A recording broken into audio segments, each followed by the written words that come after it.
Hi,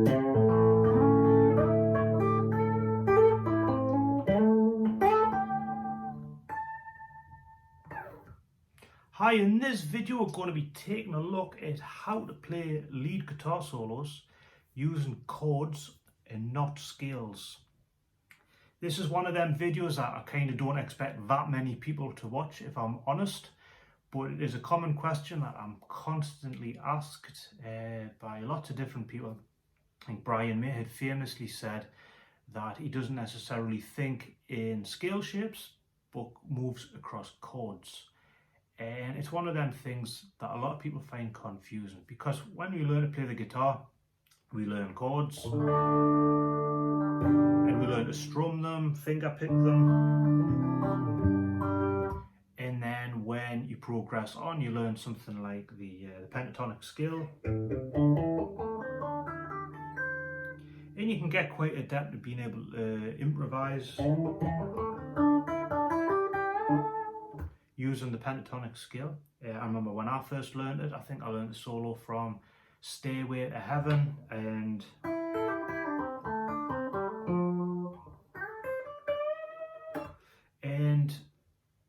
I kind of matched up the notes to A minor to see what was going on, and never thought in any particular way about how that related to the chords that it was being played over. And sometimes people, they get quite adept at scales and being able to play along, but they always feel that the solos lack something. You end up feeling as if you're meandering through the pentatonic scale with no real aim. Sometimes it sounds good, sometimes it works, sometimes it doesn't. When you hear a player like Brian May, everything he plays sounds so nailed perfectly and everything makes sense. So this is one of them things that's just quite easy, but when you start explaining it, it somehow seems to become more complicated. The explanation is more complicated than the actual process of actually doing it. What was interesting this week, if you've been keeping up with Brian May's Instagram account, is he played what he called Microcosmic Outburst number 4. Now, I featured this previously a few days ago on how to play that. Now, if you check that video out, it's quite impressive when he plays it,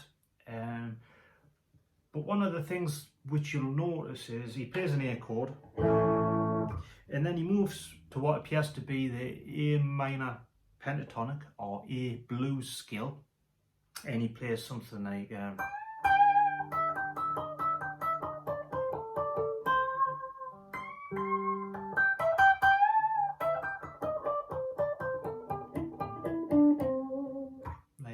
Then he moves to the same shape but an octave down, and then later on he moves to a D, and then he appears to play a D pentatonic scale, and then when he moves to E, he plays an E minor pentatonic scale.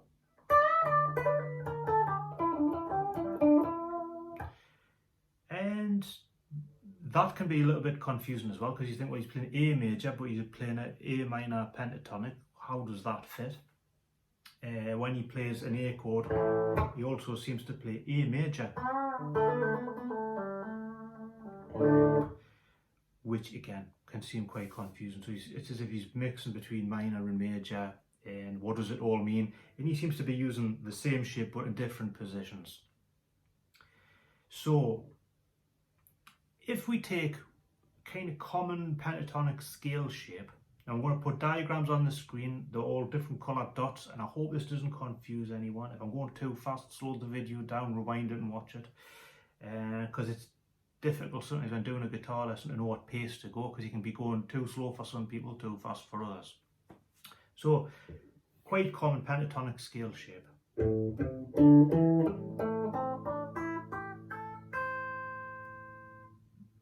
Which probably everybody's learned to play in some shape or form. Now, if we actually look at that scale shape, you have an A minor bar chord in there. So you can see A minor in that. If we take, for example, these two notes, the C note, that is our minor third. So them notes are still in that chord. So all of them notes are in A minor. If we look at an A major chord, for example, this gives us this note here, which is on the 6th fret. So that's our major third. Now, if I go from an A minor chord, or the minor third to the major third, and go to the root,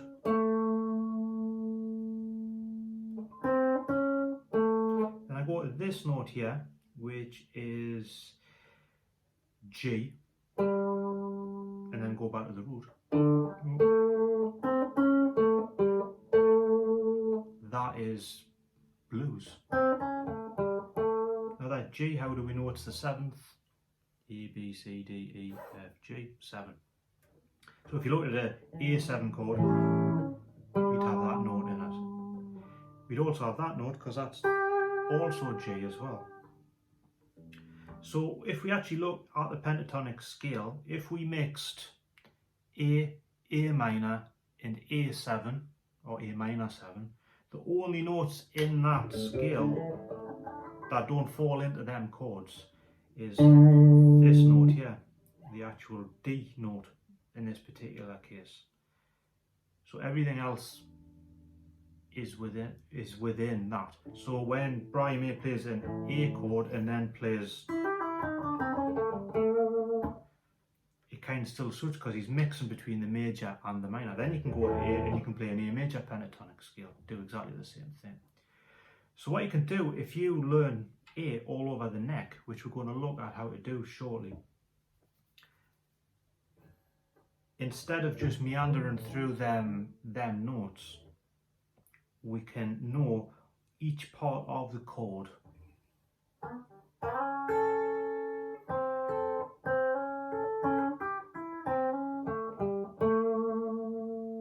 Now that sounds nailed blues. It isn't meandering about.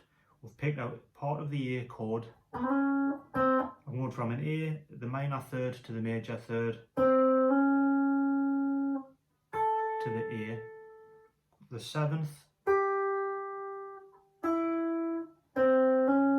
finishing on the root note on A.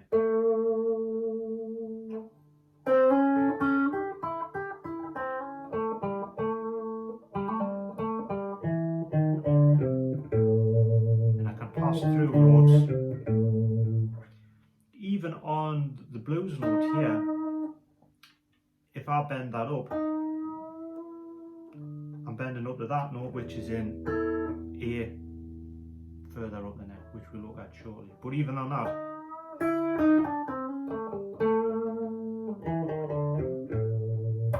and that starts sounding a lot more nailed. Now with that shape, I can use that up and down the neck. So I could go to E and do exactly the same thing, then to A, then I could go to D,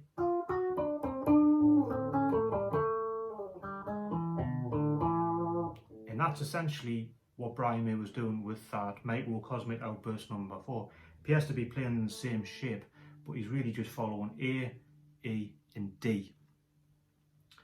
So that's that E shape position.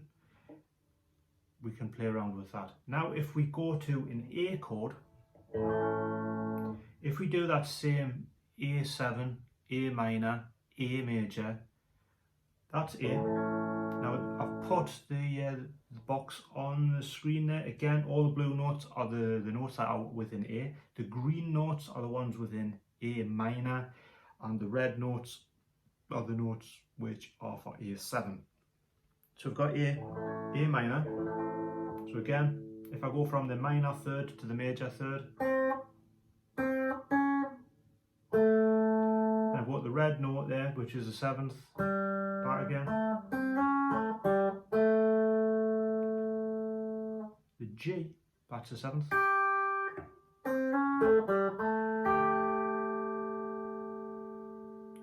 got a bluesy sound.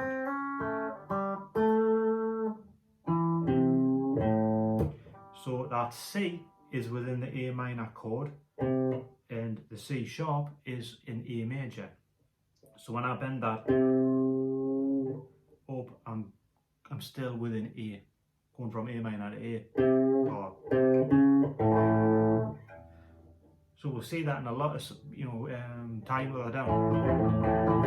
It's bending that note, so it's fluctuating between A and A minor, really.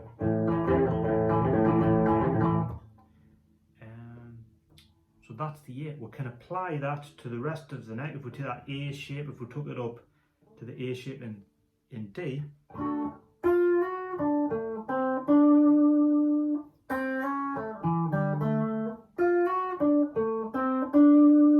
like that. So we've got a lot of options there. If we take the D chord,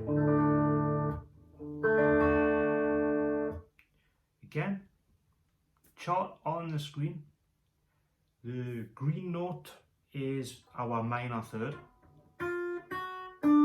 If we go to the C note, which is I've got highlighted as red, is from D7.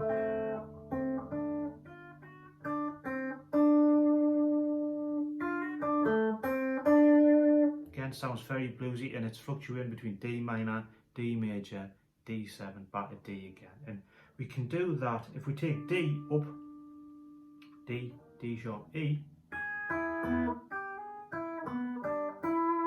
So if I've got E in that position and I've got E in that position,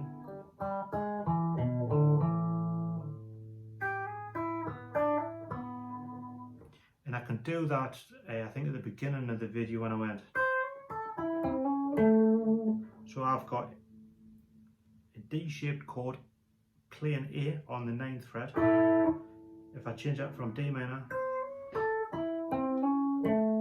then I go to A in my next position, sliding from an A set like the G on an A7,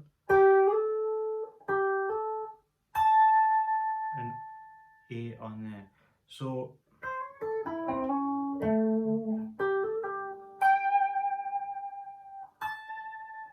I'm still within A. So I'm thinking in terms of chords. That keeps everything where if I'm playing over that chord, everything is going to fit perfectly, and I can come to a nice conclusion for the solo, or if I was improvising. We see that quite clearly with Microcosmic Outburst number 4 by Brian May. Although he's like ripping up on the fretboard, moving from here to there, it constantly sounds concise. It doesn't sound messy. Sounds like he's going somewhere. He's changed position. He's going somewhere. Finishes nicely. Moves on to the next part, and that's really how to use chords to be able to solo. So you think in terms of chords, not scales. The trouble sometimes with scales is it can meander about. So, like the example I played right at the beginning, I'm in an A position here. I then move to, still in an A position. I then move to an A position holding the D shape. Then I played from an A7, minor third to major third, finished on the root, then, so that's A, going to the 7th, back to the A again, and finishing on A on the high E string.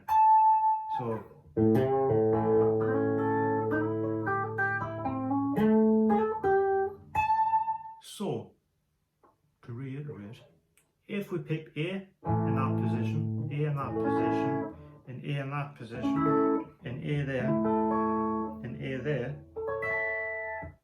all of them notes are available to be able to play over A. If we use the minor third and the 7th, it gives us other options. We're going to sound very bluesy, but that gives you a basic idea as to when the chord changes. So if we play if the chord moved to D, we've got D there,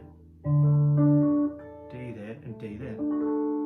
And that really, with what we've gone through with the minor third and the major third,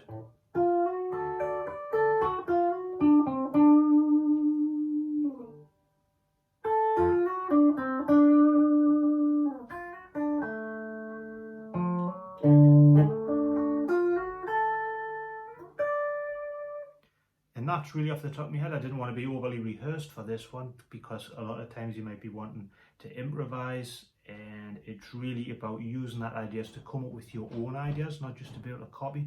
But it also means when you look at what somebody else is doing, that you're able to work out how they are thinking. So I can look at Brian May's Microcosmic Outburst number 4 and can eventually work it out quite quickly, because you're starting to realize the process behind what he's doing. I hope I haven't confused everybody. There's quite a few people, like Ian Buxton, who keeps asking us this question. There's Paul in the USA, who takes lessons with me via Skype. I hope this explains it. If you have any questions, let me know in the comments. And as always, thank you for watching. And in these present times, stay safe.